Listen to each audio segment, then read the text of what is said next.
now. It is today on behalf of Conversationists. Hello,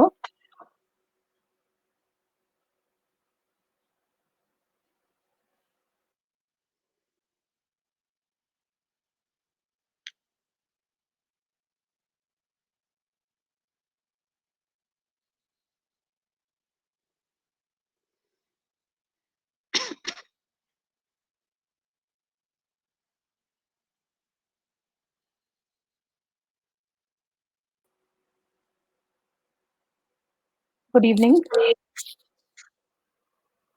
Good evening. Yeah, hello, Chavi.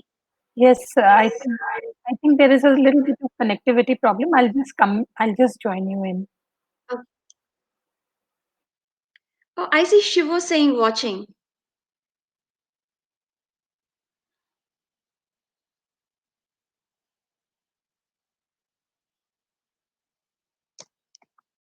Ram Shivo. I think Chavi's having a connectivity problem, so she's just joining in again.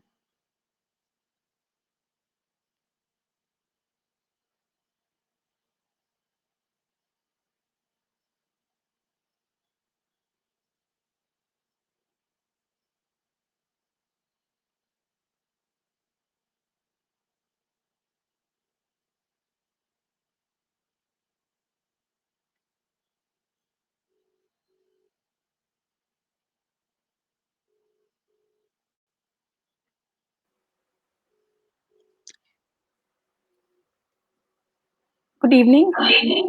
And on behalf of Conversationists, we it is my privilege to host Mansi Bhagdeo today, and we are very honored. And before we start, I just wanted to give a small introduction about Conversationist. Conversationist is not only a platform for therapy, counseling. It's a men and the initiative is for mental health and wellness, but it is also some place. What we want to do is start a movement, start conversations about mental health and wellness, and it should not be only not when people feel that they need help that they should be coming, but we should be talking about it. It should be the new way to converse. The aim is to remove the stigma and the many the stigma associated with mental health, and we are working towards that. And in those series, uh, we believe we had music. We called in people from who were different musicians who sang, because through music is therapeutic. And now in these series we have art is therapeutic, creativity is therapeutic. And today we have with us, we've got people here जिन्होंने अपनी adversity, who have turned their adversity, who've turned their challenges, who have channeled their challenges into creativity and have come out stronger and have maintained their happiness, joy, and are spreading so much happiness and joy through their creativity, through so many means. And हमारे लिए इससे ज़्यादा motivating इस समय में और कुछ नहीं हो सकता, but to talk to these people, to understand what their journey has been. And a small introduction, which I feel is it can never really capture the essence of a person. But let me just start with Mansi Bhagdeo is the co-creator of Ponto Life, a unique spiritual path for living an empowered life in today's chaotic times. She has played a key role in helping people discover their unique essence and integrating them into a cohesive community. Her powerful intuition helps people discover their subconscious blocks and dissolve them. She has a gift of relating mythological characters and tales to people and real life situations, and applies their essence to resolve real life problems. Mansi guides people to discover their unique fragrance by integrating tarot, astrology, and psychic talents. She expresses her longing for her beloved Krishna and her mystical experiences through ecstatic poetry. With her mentor Shivo, she writes mystical stories of ordinary men and women who go through unprecedented events, but their surrender to the divine, trust, love, intelligence, and creativity brings about transformation. in not just their life, but in all who their life touches. Mansi also teaches Kwanto Yoga to both typical and special kids using storytelling, asanas, mindfulness, meditation, and self inquiry to help them discover themselves. She has a master's in chemistry from Virginia Tech and a postgraduate teaching license from George Mason University. She has taught high school chemistry, including IB courses. She currently lives in the beautiful valley of San Marcos in California. Mansi, welcome, and we look forward to this. She is a poetess, she is a writer, and she's written a lot of stories. And when she does her yoga, with those small stories that you keep telling, and those mythological, we call them mythological, but whatever, they relate to a life. Mansi, welcome. And how do you want to start the? You want what is the one way you would want to start the conversation before I ask you for the question? I would first like to invoke the love of my life, Krishna, my guru Shiva, and my dad Dadu, and all the Quantos who are watching, and everyone who's watching, and you for giving me this honor. I don't see myself as all these things. I just see me as someone who longs for Krishna. So Very good. I just want to invite them, and I bow down to all of you watching because you're making this moment possible. So, Mansi, the first thing I would want to ask you, and everybody would want to know, who is who is Mansi? I mean, we want to know behind all these things and that smile and everything. We'll come to that. How do you maintain that lovely smile always? But who is Mansi? I think uh, Mansi is someone who longs for Krishna. By Krishna, who Krishna is has grown with me. When I was a child, Krishna meant something. When I grew up, he meant something else. But every time I grew and he meant something, it didn't negate what was he before. It just got integrated. And as I grew, my definition of Krishna grew. So I would say I am just a lover of Krishna. And that is how I see myself. And everything I do is my love letter to Krishna. Whether I write poetry, which just spontaneously comes, I don't sit and write. When I write stories, I do sit and write. But poetry is after an experience. Whether I'm doing yoga, uh, my whole life is my love letter. It may have all kinds of drama. I'm a hugely dramatic, over exaggerated person. So, but my whole life is my love letter to him. So that is how I would say myself. That's very I mean, it is very beautifully put. But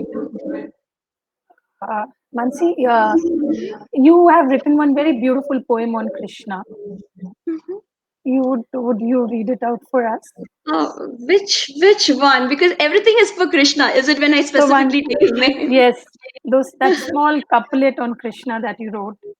Was it okay? Uh, is it? Do you know the title? Is that okay? So I'll read you one. Okay.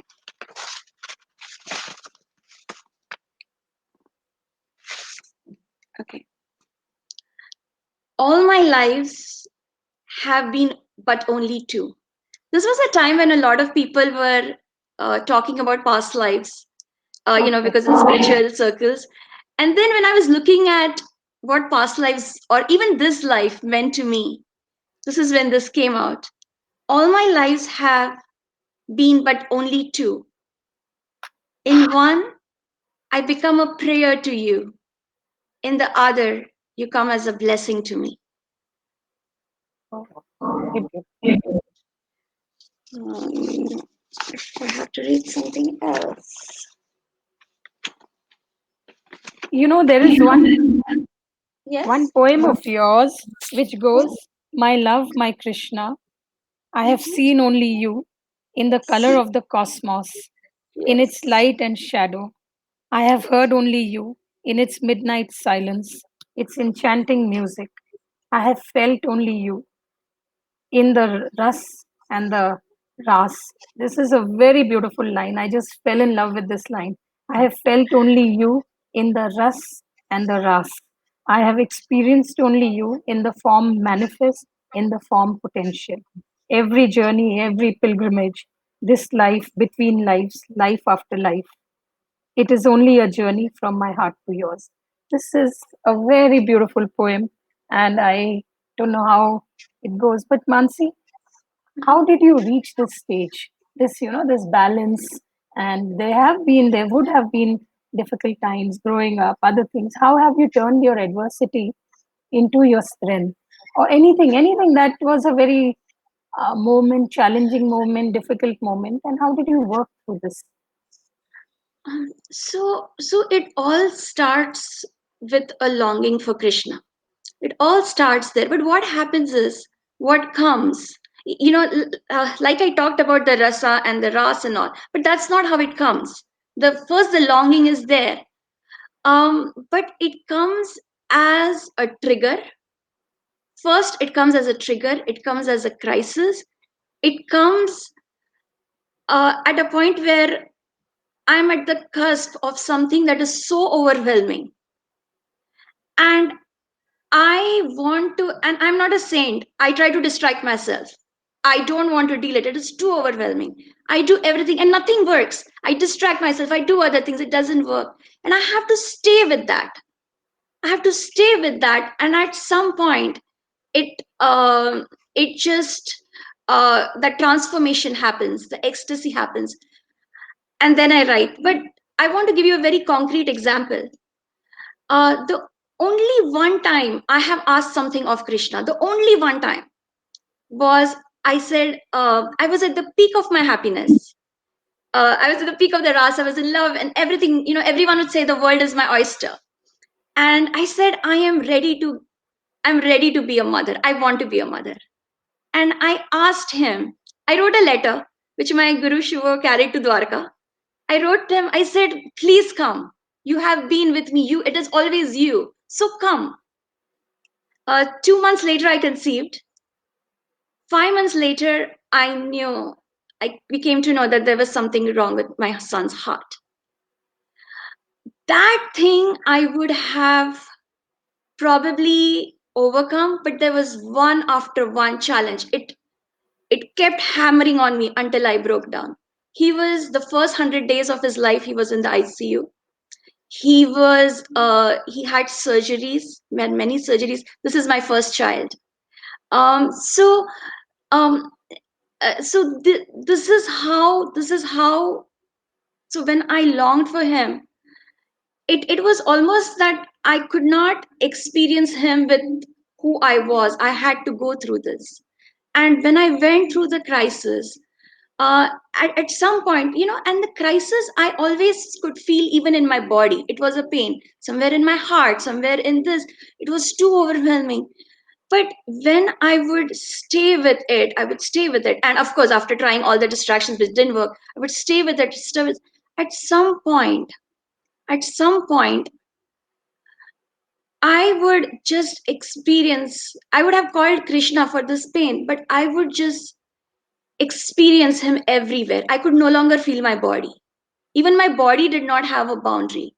Everything just expanded, and I would see him everywhere. I would see him in the nature. I would see him in my son. I would see him in my doctors.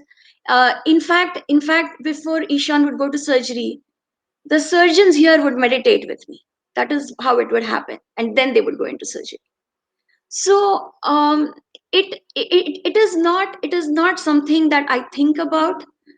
It happens. This process happens. But it usually starts with the crisis. And when there is this transformation, I experience ecstasy. And what I have seen, and the experiences are totally mine, but sometimes, but my mentor has helped me understand and articulate it. So what happens is that I go through this crisis, and then at some point there is this transformation in me, and then I do see the shift outside in my life. In the real physical world, it will manifest. So there will be, whenever it has happened, whenever I have had an inner shift, it has, then it has, but at that point I have already, I'm completely in joy, and then I have seen it in the outer world. Does that make sense? Yes, it is. It is. So, and so you were. So, if you can just a little more about then that 100 day, because it's an in the story. 100 days he was in the ICU, and then he came back, and then it was Yes, yes, but it has never been, it has never been, so you know, you were talking about the words Ras and Leela. So for me, I always feel that, okay, you go through one Leela, and then you have the Ras, you have this complete bliss, but the other Leela starts, okay. and it keeps going on, and but and every time it is more intense, but it is every time the Leela is shorter. Okay. Just that. Okay. uh, So, and continuing with this, so like you said, prayer has been, or maybe if a person who's been doing the Ras and the Leela for you, and was how do the others, suppose somebody is going through that same similar crisis or something, how does one Um, take, I how would, does everybody probably, yes, yes, I would, you know, so there were many things I tried before I got here. So I had heard a lot of law of attraction, and you know, when I was in the hospital with Ishan, he would, you know, his heart would beat too fast, so he couldn't eat because of his heart problem. His heart would beat too fast, and you could see, you know, you could see the numbers, how hard his heart was beating, like 5 times more than a kid's heart would should beat, or something like that, or you know, 3 times or something. So I would see those numbers. So people would tell me, visualize a better number. Okay, I did that. That failed. I would ask for, you know, that, okay, you know, I'm going to intend, I'm going to say, all that failed. I even, you know, there was a Mataji. I even went to her. I even tried barter. I was like, Mataji, you can do miracles. You take, you know, I will for, you know, for 100 lives, maybe I will live a horrible life. It's okay, but you take my son out of. I did everything, everything I could. Then I tried to, you know, one day I said, my husband, my son is in the hospital. I will just watch TV, okay? And there was a show called, it is a reality show, Keeping Up with the Kardashians. It just came on. In that particular, oh my god, it's just coming to me. I haven't thought about this, but in that episode, this woman, she gets pregnant. She is drinking. She's drinking the whole night. She goes out with her ex-boyfriend. She gets pregnant. You know, one of those Kardashian sisters, the celebrity sisters, and she gives birth to a perfectly healthy baby. And I was like, what the what? I'm like, I asked you to come to me. I don't drink, I don't smoke. I have been waiting for this. I've been doing everything. And how do I have a baby who is, and this is the one day in Ishan is in the ICU and I decide to watch TV, and this comes up on the TV. And so what I realized, so how could I have, what advice could I have for others is, you have to be with that pain. You have to, you have to completely experience it. um, no, I did not do any positive thinking, no affirmations that he is going to get better. No, I lived in my reality, that this is what is happening right now. Yes, I have the longing that he gets better. But I am not saying that, you know, he is fine, he's fine, he's, everything is going to fine, nothing, because it didn't make sense to me. And I didn't even share my journey with other people at that point, because that's what people would say. You know, it's going to be fine, and it didn't feel that. So I would say, be with your pain, experience it totally, and if you are just being with it, at some point it will transform, and it will be real. The transformation will be real. What happens is, and you know, you're well, they're welcome to join Quantum Life, where we do, or you know, go to whoever guru who can guide them. um But what I felt was that if I kept on saying that he's fine and if he's not really fine, there are two different realities. One where which I am creating an artificial reality, where I'm saying that he's fine, but I know he's not fine. I can see it. So I am splitting myself. I am not even authentic. How can there be any art when you are not authentic? You know, they say Satyam Shivam Sundaram. What is that Satyam? It is Satyam is, I mean, for me, Satyam is not some world truth. How does the world work? It is my truth. Who am I? uh, it is this whole discovery of art and everything. It is every time I have done art, it is I have discovered in that moment who I am, in the crisis who I am. That is my Satyam. That is my authenticity. And every time some layer, some artificiality of me has peeled, some belief of mine has peeled away. For me, Shivam is transformation. I feel all art, everything happens at the cusp of transformation. Only when you go through that transformation, you will, there is art. You know, Yeah. the greatest art happens at the cusp of transformation. And I feel that the transformation is always, the crisis is always very narrow, it is very personal, it is very localized. And when this crisis is transformed, it is no longer personal, it is everybody's there, it is so expanded, it is so beyond you, and that is Sundaram, that is what is beautiful. Very well expressed. I, because when we see this crisis of yours, it seems there is also a moment where, like you beautifully expressed, that there were two different realities. But there was also the scope when you surrendered to the reality. That's what I think Krishna is surrendering, because that's something that's a block that I have. I don't think I'm able to surrender it so beautifully. And you create every time. I mean, Uh, there is this word, there is this word, which I have not come, I have come across it through the readings and everything. It is called Sharanagati, you know, Sharanagati, where I don't think you surrender. You cannot surrender. It happens. It happens in that moment. It just happens. You can't say, okay, now I'm going to surrender. No, you it go doesn't. through that, and there is a point where it is just that the river is going, it's going to meet the ocean, and then there, and one day it has become a part of the ocean. There is Right. no river, there is no ocean, it is just the ocean. So, I want to share, if I may, Yeah. something that happened when I was in ICU. I can read it or I can share it. Can read it Um, if you want. yes. This is so setting up the scene. This is when Ishan is in the ICU, um, and he and this is not the first. This is not the first time he. Okay, this was the first time he was in the ICU, but it was not the last time. Uh, so that is the scene, and I'm just going to read it. Brijesh is my husband, and I feel Krishna again. And the funny thing is, my husband is a Lingayat. They are all about Shiva, and he's Okay. the only one in his family who has the name Brijesh.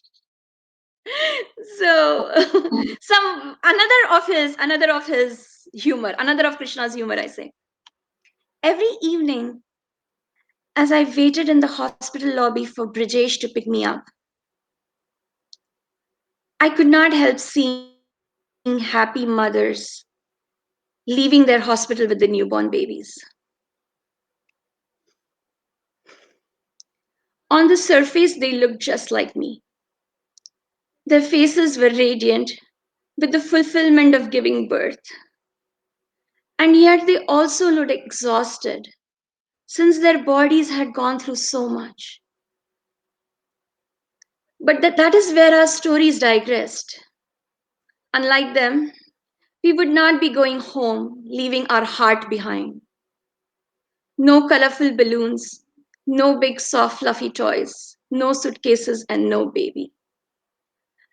I had to say I could not stay in the NICU because it was just with the babies. I had to go home every night.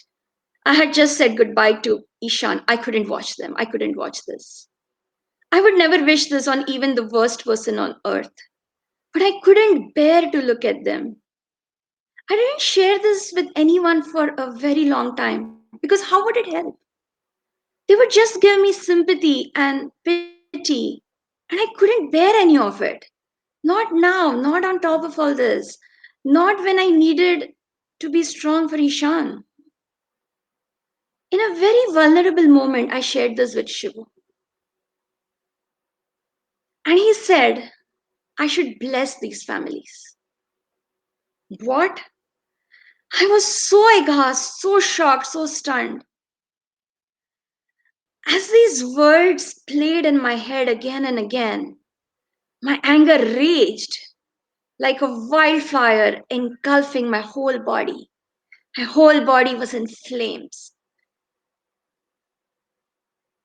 How could you be so ruthless? Don't you have a heart? Can't you see how much I'm suffering? Can't you be kind to me? The world is not kind to me. Life is not kind to me. I went on and on until I exploded into hot tears. But I did it. I went through the motions. At first, it was only robotic. Then I could only bear to see the moms. I could see my exhaustion mirrored in their body. Their faces were still radiant. They had just given birth, the sagging belly that they carried. I felt a kinship, a sisterhood. I hugged them from a distance. After a few days, I started noticing the first timer dads, looking so much like Brijesh. It is so easy to tell the first timers. They had that not sure but ready to do anything, looking at their expanding family with pride. I couldn't help smiling. Sometimes I saw their kids so excited to welcome this new addition. I could feel my face smiling in spite of myself. And finally, after a very, very long time, I was able to look at babies. And when I did, they looked a little bit like Ishan. The more I would see them, the more they looked like Ishan, their face merging into his. And then, if they cried, my milk would flow. This is this is something that has happened to me in every single crisis. Um, After this, I am a very possessive person. If I had not gone through this experience, I knew I would be so possessive of Ishan. Um, like this is mine, and it would be. But I think after this experience, the one thing that has happened, I have all other kinds of subconscious and all other kind of problem, but the one blessing that has happened is when I whether I'm doing yoga with other kids or whether I'm doing anything that I'm doing with other kids, or even when someone says something about their kid, at some point it feels it is Ishan only. This is my kid. That's how it feels. Which was, even the doing yoga. I never see myself as yoga. I don't even have a yoga body. I still don't have a yoga body. How do you call the typical yoga body? And I would look at these mommy and me classes with kids doing yoga, and I wanted to do yoga with Ishan. And with him being on the spectrum, there is no way he would fit into that class. And I had that longing, and one day I accidentally go into the Deepak Chopra Center and I find myself in a kids yoga class. And that's how the journey started to get certified in yoga. And then I do it with everyone. So whatever I do it with Ishan, it finds a way to do it with everyone. I wanted to teach him mythology. And I call it mythology because for me it is a way to reach the subconscious. It is not that it is not real. I don't know. For me, the only thing that is real is my experience. And even that may not be real. So I call it mythology, but I wanted to share all these stories with them. But when I shared it with him, then I want to share with every kid. And that's how kids yoga. I do this in his school. I do it at every opportunity I get. Whatever I do with Ishan, it is always like a sharing. But that is not who I was. That layer. And I might be possessive in other parts of my life, and probably I'm still with Ishan. But that layer, you know, that layer Yeah. got crushed. And then the wine in me matured. But that layer that also had to get crushed. So, This is, I'm just, I have to be silent for one more minute because it's very overwhelming for me also. And I think I have, so Ishan is a very beautiful and a very blessed baby, as are you. And I've seen one of your videos where you're doing the yoga, teaching children needs and special needs and everything, and it's so beautiful. And so, coming on to the next question that I would definitely want to ask is is this that you've written these small stories also, and even especially for children. So you want to read a few, one or two paragraphs from there, because they're very simple, and especially the one when you do the yoga and you tell them about the sun, and you're telling about oh, different planets. okay, I find that so fascinating. okay, These so kids, and I don't know, I one of the problems in my life, one of the problems in my life is I can never do the same thing again. And it has to be joy for me. yeah, It has to be joy for me. And as I said, I have never left that Krishna that I knew. So when I bring that yoga, I cannot just bring yoga. It is what kids love, and I want to I when I do yoga, I'm like, what am I going to talk to the kids? I'm going to talk to them. Like yesterday I did a Finding Nemo yoga, because I and Ishan were watching Finding Nemo, and I was like, no, that's how I want to. So we did a Finding Nemo yoga where we did his whole story through yoga. And I tell, and kids, with kids, it is pure joy. It is pure joy. I don't have to tell them, let's pretend to be a fish. No, I'm like, we are a fish and they are fishes. When we yeah, breathe, when we breathe, and we are doing Finding Nemo yoga, we are breathing through our gills, and we have tails, and we move our tails this side and that side when we are doing yoga, and we are mermaids and mermaids. And even when I do, and a lot of it is spontaneous. So I start with like a theme. So I had Hanuman theme one day. It was okay, Hanuman Jayanti, so I have Hanuman theme. So I start with that, and then it's very spontaneous. The poses flow. I can find poses that speak to that. Sometimes I will do some creative moment, and at the end of it, I usually leave the meditation. We always do meditation at the end, and that is really what comes to me at that moment. It is very spontaneous, I think. And so I even wouldn't say that I do the yoga alone, because the meditation part I haven't even done. It is all the kids energy. It is their wishes, it is their longing. Everything becomes a part of that. So it is a vibrational field with everyone. I may be the one talking, and I also ask them a lot of questions.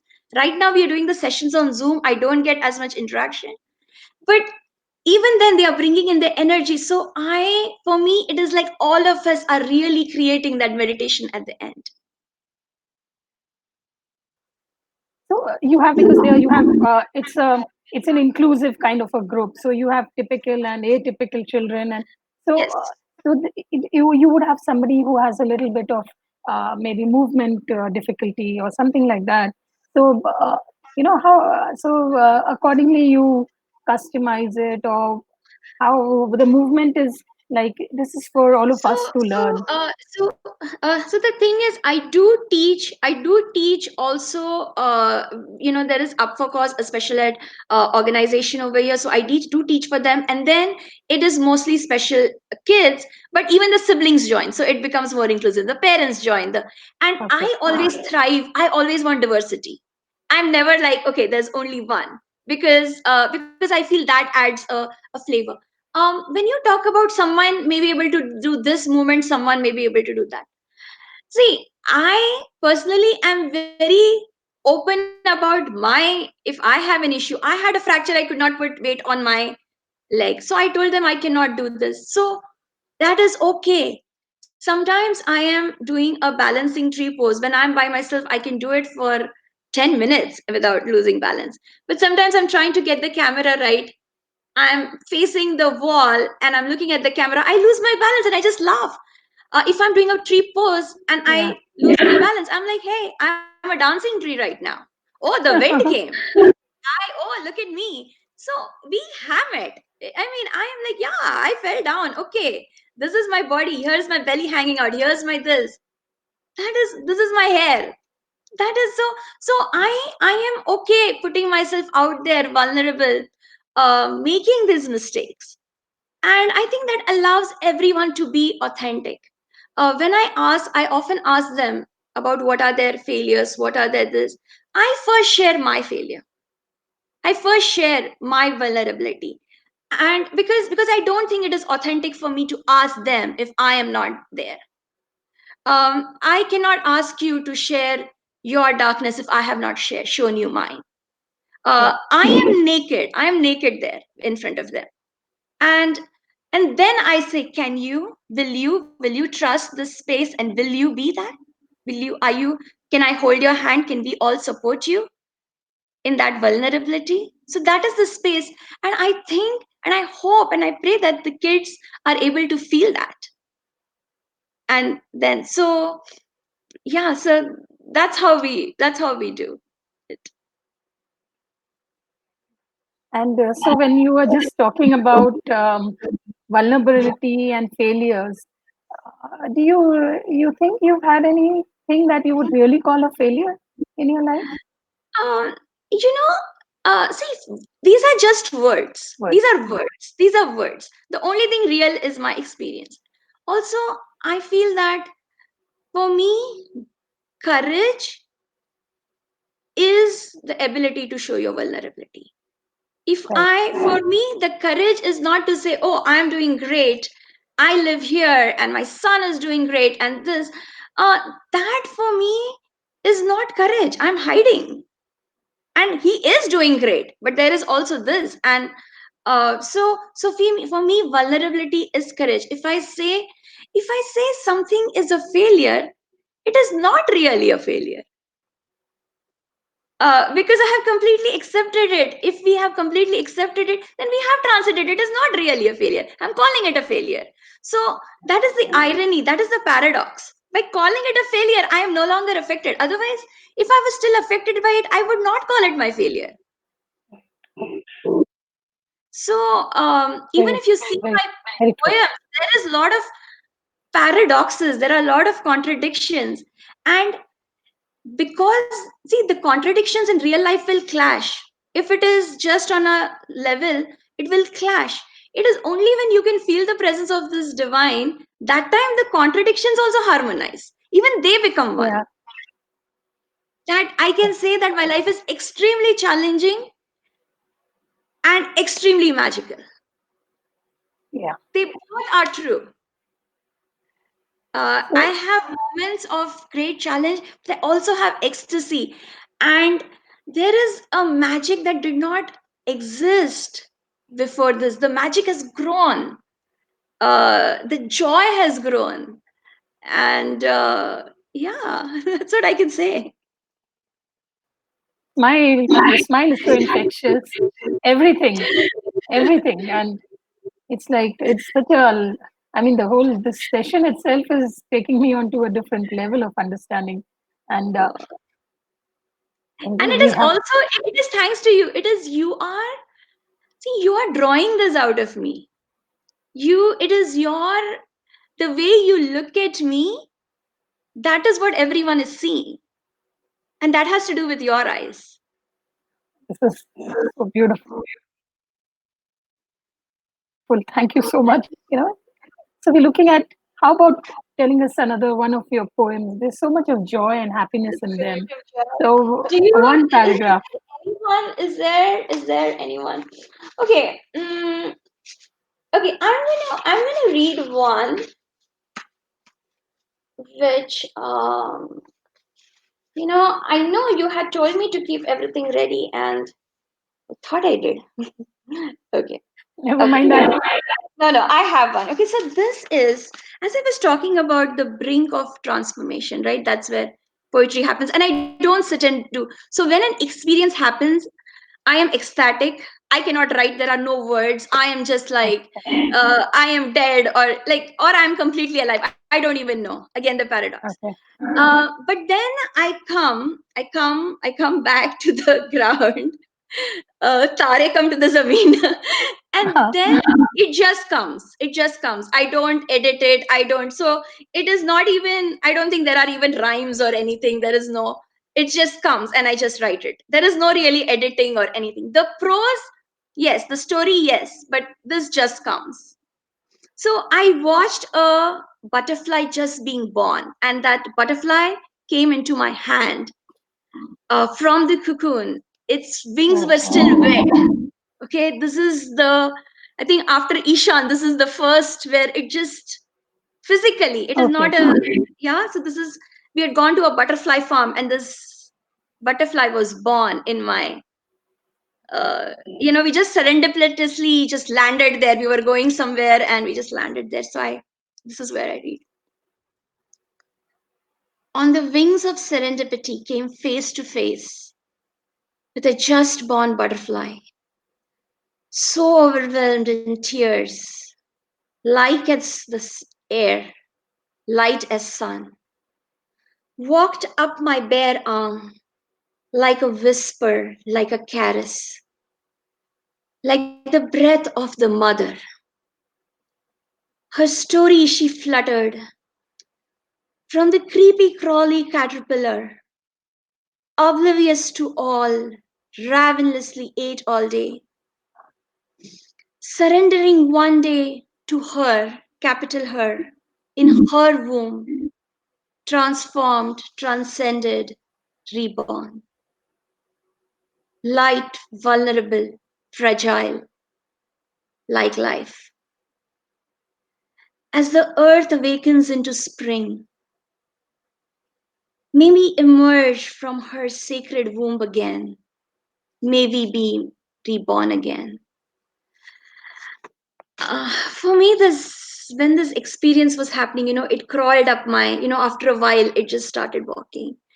And as it was getting reborn, I felt I'm also getting reborn along with it. And it had emerged from the cocoon, but I've said, aren't we all emerging from the womb of the mother? Every Navratra or every time we experience divine, isn't that again we are coming out of our womb? Isn't that what transformation is? And that for me, that was that experience for me. And I really bore down to that butterfly. I mean, uh, this was one of those times where I don't know if there was a crisis, but it was her transformation. It was the butterfly's transformation, and she touched my life. She went through that crisis of transformation. She went to that cocoon, and she transformed, and I got to be a part of her magic. I got to surrender to her and be, and experience the mother, Ma, Ambe Ma, or whatever you call it, the mother through her. So that butterfly is also, I mean, Correct. she's my guru. It's always said that what differentiates an ordinary person from an extraordinary person is, or what differentiates an ordinary person from an artist is this: the sensitivity, the observation, and the feeling that, I mean, there's such a small, I mean, many people would have not even realized it, but you felt the wetness of the wings and you felt everything. It's such a beautifully expressed emotion. And that is what happens, when you feel that wetness, when your body feels that, then your tears also flow. That is also a wetness. Even different parts of your body also start opening up and releasing their fluids, because everything opens up. Yeah. uh, you know Yes. Yes. Can so much of learning, Mansi. And I think if there are any questions, you can just write them if you want to ask Mansi anything. And it's been a very, very learning and a very transforming session actually, because so many insights have come in, and there's so much of joy. uh, It's like infectious. Almost everybody, I think, must be feeling very happy, and that blessing just and flows. and Chai, you have seen this, like when I and Shivu were going to present at the World Book Festival. We were going to present Shivu's book, from Quantum Life from Chaos to Creation. You saw the chaos that happened just Yes, before the presentation. You yes, saw the chaos where Ishan and my son Ishan and and was with Atin, and and Ishan was crying, and there was all this crisis. We were late. It was all these things were happening, and you were there, and you helped, and you were probably a channel sent by Krishna, by the universe, that that please, you had not even met Ishan at that time. It was the first time yeah, you were meeting him, and you were able to take care of that situation. And and and that crisis, that chaos always happens before that creation. This is like even 5 minutes before. Like, I remember I'm sitting there presenting, and I am having contact with people in the audience, with our quantos in the audience, that if Chavi and Atin come, give me a signal. I need to know yeah, this. And I'm talking about subconscious, and what is, how, I'm talking about how, Indians, how the British were able to live in India for so much time, and be rulers. And at the same time, I'm like, tell me uh, when Ishan comes and I'm on the stage, hundreds of people. You will never stop being a mother. Everything comes with yeah. you. That was moment. Mm. But things, this, yes. So there is a question. Rupali is asking, do you plan to publish your poetry? And uh, Uh, so I so I think it might happen. It might happen, and I think you even doing this session is inspiring me to. It is bringing that artist in me again. It is, I'm feeling that tingling. I'm feeling the urge to share again through poetry, and write more. uh, See, for me, I may not be a dancer, but for me, life is a dance. So for me, if I take one step, then I wait for the universe to take one step. I don't take the second step. So for me, you suddenly asking me out of the blue that if you will come for this, for me, it is an indication by the universe that, hey, look at this. Maybe this is the path we need to walk in. So I think maybe you have now made it possible, and you've been that catalyst, and this would happen. And if enough of people are are feeling that they want to see it, I think it will happen. I surrender that longing right now. so it will happen then. I mean, this is just the moment. So we leave. She will publish, and the story, like your stories, which are published.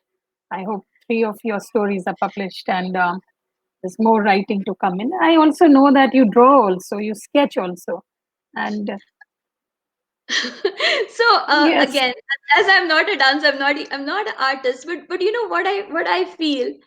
So my husband, among other things, he loves doing bonsai, and we, in this lockdown, we started going for walks. yeah, So when we started going for the walks, I started wanting to. So Ishan would pick a rock, on the way. He would pick a rock, and sometimes he would throw it in the pond. Sometimes it comes home. And then I looked at it, and I was like, you know what? Maybe I can paint on it, and then it becomes a part of my husband's bonsai. So it is now us. It is our integrated. When that bonsai lives in the house, it is my husband's creation. But then I and Ishan also become a part of it, because Ishan picked the stone and I drew, and it is our memory and it becomes a part. And then I felt that maybe if it gives me so much joy to see it, maybe if I pick up this rock, maybe I can draw it and leave it at a place in the pond and all for someone to find it. So that's Ah, what I do. you've just given me one idea on we have these sessions on what to do and how to deal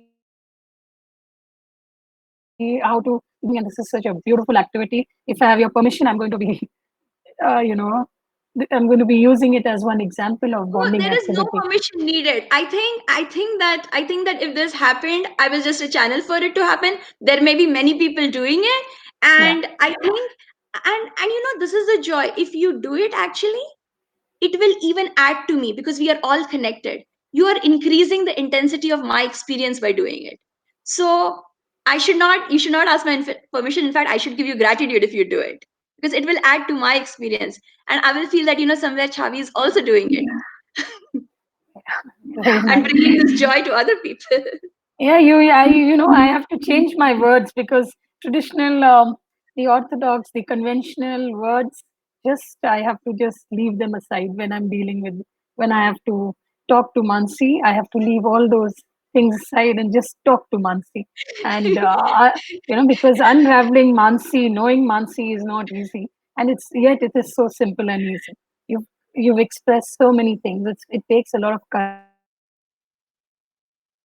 courage to talk about so many things, and we've had so many. I mean, this has been one of the. It's been a very, very energetic and a very, very. I mean, it's a very blessed session, and I think if there are any questions, we will take. Otherwise, I will request Mansi to give us one. What would you want to say to people who? What is your message to all the all these all of us, or the younger people who are going through so much and there's so much negativity around and everything else? What would be your message? Because Um, what would you want uh, as an artist, as a piece? Osho, who's also one of the fragrances of my life, along with my father, who's my first guru, and Shivo, and so one of the things that he said was that if, and I'm not quoting exactly, I'm just going to give you the essence, because and some of the reasons why the words might be difficult is because probably they're difficult for me and I don't remember the words, but I never forget how I felt. That I never forget, but how I felt. I may forget the words, I may forget even the little bit of the incidents might get jumbled, but I never forget how I felt. So he said something like that if God wanted Buddhas and Krishnas, only wanted them, he would only create them. Why would he create you? Think of the importance he has given you. Instead of creating another Buddha, he created you. Yeah, How much God has honored you. Like how much he has honored your unique individuality, that instead of creating another Krishna, he created you. So I would say everyone that uh, follow your follow your unique fragrance. And how do you know your unique fragrance? How will you even know? You will know, again, I think, by Satyam Shivam Sundaram. Be more and more authentic. How do you be more and more authentic? Is that anytime you get triggered, stay with it, stay with it. That layer will get peeled off. Whatever is the artificial layers, whatever is the conditioning, belief, everything will start getting peeled off. That transformation will happen. And when that transformation happens, then whatever you're doing, it will be beautiful, it will be divine. It doesn't matter. I always, when I'm talking to people, I always say that, what action you do is never at important. What state you do that action? What is your energy when you're doing that action? What is your state? You then even the wrong action turns right, even the wrong guru turns right, even the if you are in that state, even the right guru will look wrong. yeah, so absolutely, so go absolutely. into that. So don't say, when the crisis comes, when the crisis comes, um accept it. Don't try to suppress it, don't try to put a positive spin on it. Be real and go through that. It is the hardest thing, it is the most courageous thing you will ever do, but Please go through that. And then whatever you do, it will be beautiful and it will be divine. It will be transformational, not just for you, for everyone who you touch. So that is what I would say. Message. That is a very powerful message. And if there are any questions, we can do that. Otherwise, I don't want to end this session. I wanted to continue longer, and I would hate to do this, but some things have to be savored in small quantities, I will say. Um, and Mansi, thank you for being with us. I think I also told the people that you're a very you're intuitive and you're a very good tarot reader. I think that the first time you did that session and you told everybody, it is so magical, and that is what you are, Mansi. You're magical, and this was a magical session. And I think I thank you for bringing this magic onto this platform for conversationalists, and because we are also we wanted to bless this initiative also because it is for mental health wellness, and we wanted. It is very much needed. And Chavi, what you said in the beginning, um, has really become the sutra for this whole, whole conversation. And you said, don't wait until you are in a crisis. Yeah. When I met Shivo, I was at the peak of my joy. I didn't meet him in the crisis. I didn't meet my guru in the crisis. I feel if everything is exploding and you may not even attract the right guru. You may Uh, not even, I mean, if you're in a crisis, go to someone. But what I'm saying is do it before. Don't wait that. When you are in that expanded state, when you are joy, that time do this. Uh, you know, that time go for this because then that energy will attract someone who is not getting attracted because of your subconscious, because of your trauma, but is getting attracted to the highest in you. Like, when I read that story about, not story, the paragraph about what happened, and Shiva asked me to bless this child. He was looking at what is my highest potential. He was not looking at my wound. He was not looking at, most people would be like, this is her wound, she's suffering. He looked at that reality. He didn't deny that reality. She is suffering, yes, but he also looked at what is the highest in her. What is the highest in her, and let me show her. I can see that and I was not there, but because he saw it and he reminded me. Or he didn't remind, it was not even reminded, he just put that thing. He said, you know what, this is how I see you. He shared his truth, his highest truth. I feel I was able to do that. I was able to take that leap. So I stand with what you say. I very much agree that do it before, don't wait for that crisis to hit you. Absolutely. And with this, I thank you so much for being here. I thank everybody else who was here. And it has been one of a, yeah, for this wonderful session, Mansi, and for all the audience here. And I would just like to say that this is at Conversationist, our aim is to get people to talk about mental health. When you start a movement, mental health and wellness is something that should reach every household. It should reach every person, any age, and we all should care for each other and let us converse and converse. Yeah. Chavi, I Yes. just got a Yeah. suggestion. I don't know. Okay. You do amazing. It just came to me. You do Yeah. this Please. amazing work by bringing together all these artists. Um, so this is my request to you. Maybe you can, think about it. Or I can say I'm sharing my longing with you. Um, how how about going with us or anyone else, and together we all go into meditation or to this process together? Of course we can. Through this, maybe it is through kids yoga, and it may not just be me, or it need not even be me, but No, let we us do something together, And we are so blessed to be living in this age where we can do it through technology and all, but Of we course, do the meditation or this and we go into it together, and it is not just words but they we will experience do it. that. Yeah, Yeah, so that is my absolutely. request. We'll do that. We'll call in people and we'll all do maybe a meditation session or something. And if you want to end it here with a small meditation, 5-minute thing for all of us, just so that everybody gets a flavor of what mindfulness is or Okay, visualization, then you can. And we'll all just okay, sit and we'll end okay, it with that. So, with this, okay. thank you, because after meditation, I don't want to be talking either. And we'll just finish that. So, you can just make us do a 5-minute thing. We are all open to it, of course. Yes. So, okay. So sit comfortably wherever you are. Just sit comfortably. Keep your spine straight if possible. Close your eyes and just breathe. I'm going to invoke our quantum vibrational field. If you want, you can repeat with me.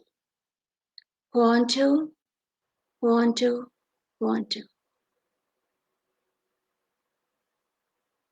Since we are been talking about Krishna, invite him.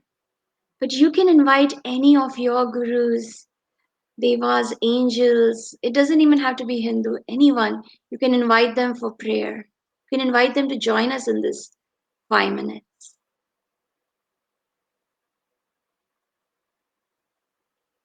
We are going to do some humming. So breathe in, and with you breathe out, make the sound. Mm. So let's breathe in. Mm.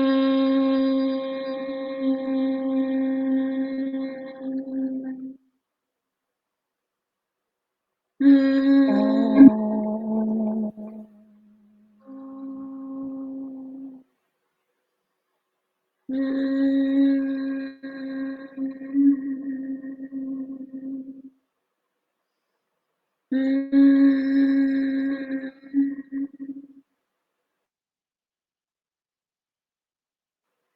Now go into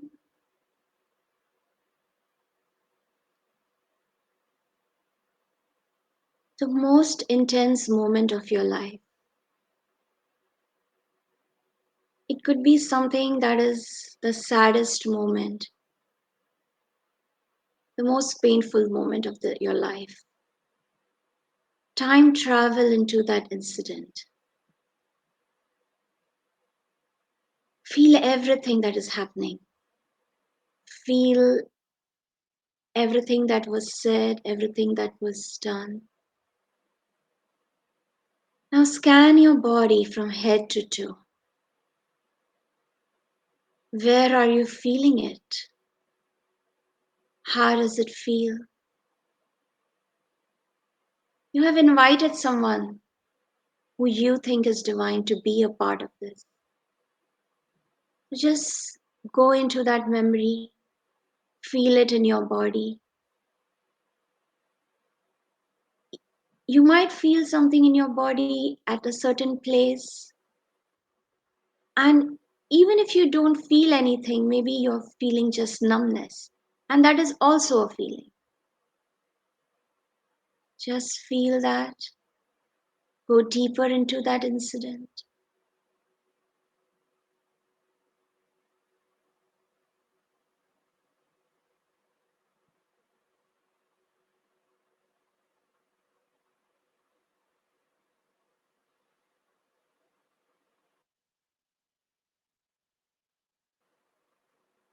That is where your wound is. If it is numbness, it is just spread over all over.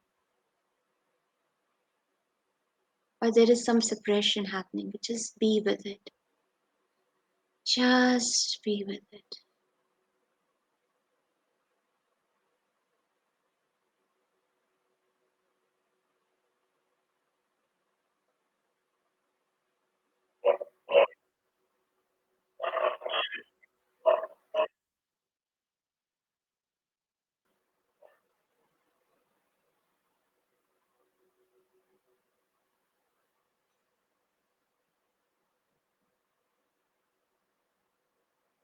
Now, if it is possible, go into Shavasana.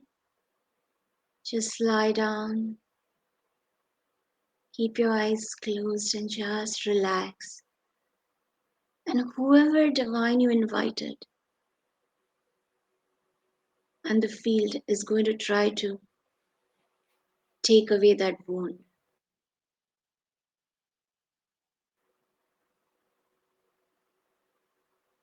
I will let you all go into this Shavasana and experience yourself and experience in everything that you were meant to experience.